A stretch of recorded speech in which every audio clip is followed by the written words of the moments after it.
বু বু আব্দুল্লাহ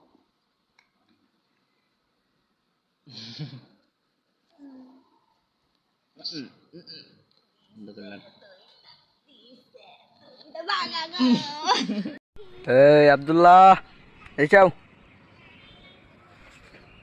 আজকে আমরা লিচু খাবো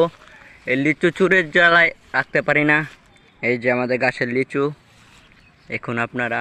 কিন্তু চুরের জ্বালা রাখতে পারি না যে লিচু গাছগুলো অনেক বড় হয়েছে এবং অনেক মিষ্টি গাছগুলো এই যে দেখুন লিচুগুলো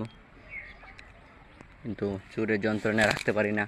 তাই আজকে আমরা লিচু খেতে এসেছি আমাদের নতুন বাড়িতে এই যে দেখুন লিচু লিচু এসেছে মাশাআল্লাহ ভালো কিন্তু চোরের যন্ত্রণায় রাখতে পারি না তাই আমরা আব্দুল্লাহকে সাথে নিয়ে আজ লিচু খেতে এসেছি এই যে কোনটা খাবো এইটা খাবো